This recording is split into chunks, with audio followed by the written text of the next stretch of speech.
Hi, everyone. Welcome back to Face to Face. I'm excited to be here talking with students, faculty, and staff innovators about what they're working on and how they're making a difference in the real world. Since he was very young, my guest today has been on a quest to find his true purpose in life. Always feeling a little bit different, he turned to school to focus his energy, and doors began to fly open. He sought ways to give back, which included launching a community cleanup project and donating to the local homeless shelters in his neighborhood. Today, he runs a nonprofit organization that helps underrepresented and underprivileged kids be successful. Did I mention that he's also just finished his freshman year at UC Davis and has his own podcast called More Truth, More Change? Welcome, Mahiri Moore. Welcome to Face to Face. Thank you so much, Chancellor May. I appreciate it. How are you doing today? Doing great. I'm glad you could join us. Thank you for being with us. Just got a few questions I'm going to ask you. First question is, you seem to have an incredible drive to succeed and have accomplished so much at such an early age. You're only a freshman. Or you just finished your freshman year, finishing your freshman year. Where did all that come from? It kind of resonated when I was small. I kind of remember being around the block and my family, and they used to kind of really tell me like, oh, here he's gonna be something, Mo's gonna be something. And I remember thinking about it, and I'm like, what? No, I'm in Pomona, doing what I need to, but it's like I didn't really think about how much potential I could have in this world until I got just a little older, and I was like, okay, kind of starting to mature as far as my mindset goes. And starting to really analyze everything around me, and being like, okay, so this is what I'm seeing. This is the potential of what could change. And here I am. And I also kind of had the same thought, like, I wonder if the individuals around me think the same as me as far as this is concerned, right? Yeah. So I used to try to get my friends, hey, let's go clean up at the playground after we get off the swings, or let's go do this and let's go do that. And it'll be like, come on, Mahiri, like we're just trying to, relax. But I was always told to never quit, that ambition, right. To never, look at it like, I'm different than anyone, and to seize the moment, because then that may be my purpose in life. So I kind of really took advice from a lot of individuals and looking up to a lot, and really kind of, understood that I'm here for a reason, and it's my responsibility to seize it. And so ever since, that day when I was on that swing set on the playground, I just kind of took off running. So tell us, what advice would you give someone who wants to make a difference in their own community? Yes. Okay. Great question. So what I would say, what I was told in my Black household growing up, is to not talk about it, but be about it. So don't just talk about it, be about it. Right. And I mean that to say this, right? So in the world of social media that we have now, it's quite apparent that you'll see a lot of announcements, whatever social device you're on, whether if you're just watching stuff on Netflix or Hulu or just regular cable, that are going to advertise what's going on in the world right now. For instance, as of now, the big thing right now is what's going on with the Palestinians, right? So what I would say is to not just watch it and to talk to your friend about it, but to take action, do something about it.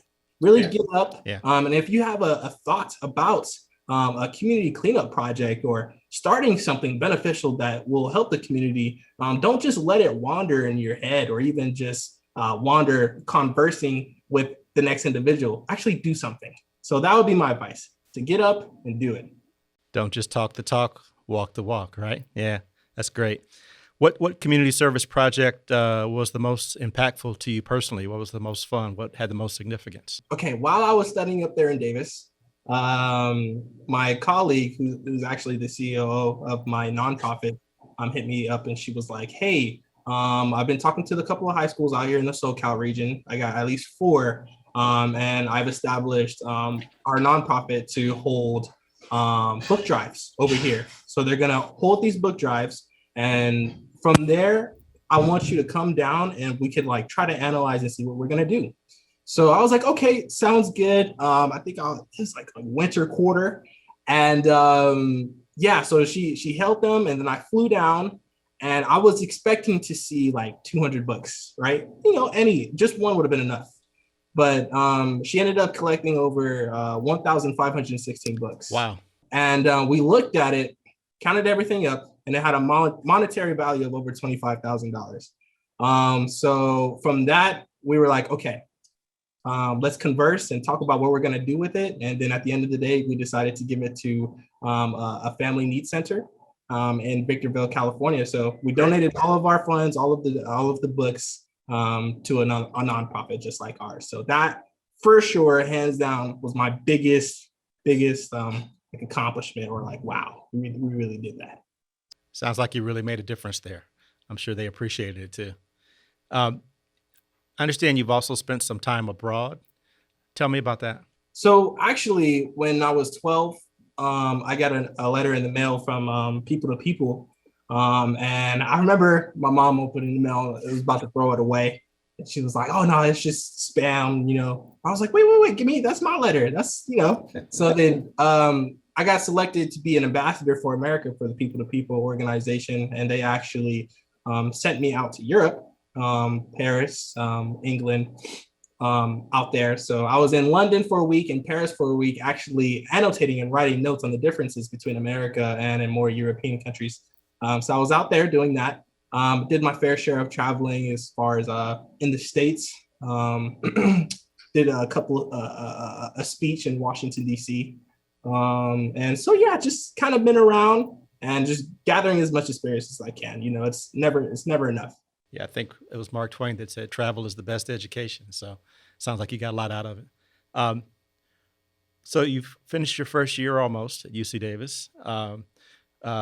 What's it been like? Was it what you expected? Any surprises? Okay. Yeah. Finished my first year. My first day of fall quarter, I was like, okay, I'm here. This is where it's at.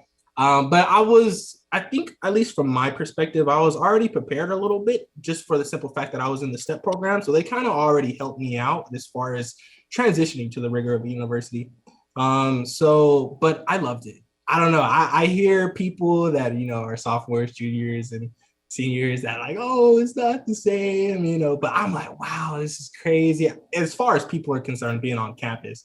But I'm like, I love it. It's beautiful here. And I remember just going to the Peter J. Shields library. I studied there a lot.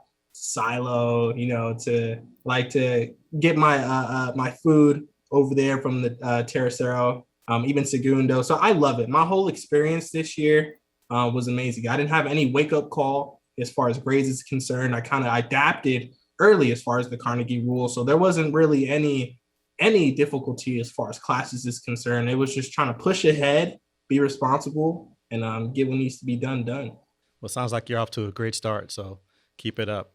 I know that there's been, throughout the pandemic, ups and downs for all of us. Can you think of anything that was a silver lining for you? I would say, I think, yeah, my first quarter coming here, I'm staying with the Rapid Rehousing Program through Aggie Compass. Mm-hmm. And so I had my bike and I had everything. And then a week later, remember, I went to sleep. I woke up. I'm like, okay, you know, getting everything taken care of. And then my bike was stolen. So I was like, oh wow. Right. So I was just like, oh, I've heard tales. So I was like, oh, this really happened, you know, through the pandemic. So you never know what individuals are going through on the other side, trying to make ends meet. So wasn't really frustrated, but I was just like, okay, just looking at my silver lining positivity in the pandemic and just trying to really analyze, you know, the world around me with my sociological perspective. Like, okay, what's really going on around me? Yeah, just trying to prosper and be positive. Good. Well, shout out to Aggie Compass for being there for you too, right? Okay, now we're going to play a little game. It's my favorite part of the show. It's called Hot Seat. I'm going to ask you some quick questions, and we're looking for about a one-word answer, okay, for each question. All right, you ready? Mm-hmm. Favorite city abroad? Paris. Most underrated historical figure? Fred Hampton. Recent movie. What did you want to be when you grew up? Dr. King. Very good answer. Favorite thing about living in Davis? Oh, I would have to say boba. Bobo. Okay. Biggest surprise you had this year? Interviewing you for my podcast or interview. That was fun. I enjoyed that very much. Okay, so now it's your turn. You can ask me anything you want. Okay. So actually, I want to ask you this. So what has made you successful in directing administrative departments within UC Davis? And go ahead. And then I wanted to follow that up with what is advice you can give me, like a young aspiring leader that you personally do? So first of all, I'm glad you think I'm successful.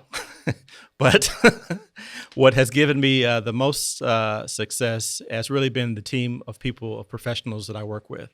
We have people that are part of the Chancellor's Leadership Council and others around the campus who are really subject matter experts in their field. And I listen to them, they advise me, and we make decisions using a consensus-based approach that's really been helpful and for the whole university, not just for me. So I think that's been the key to success thus far. And as for my advice to you, I would say what I tell young people is work hard because you got to have that work ethic. Play hard because you got to be well-rounded. Yeah. And pray hard because you need that spiritual foundation. So that's my advice. And you can always look for me for any resources or help that you might need. Thank you so much. Appreciate it. Well, thanks to you, Mahiri, and thanks to all our viewers watching. We'll see you next time here on Face to Face. Go Ags.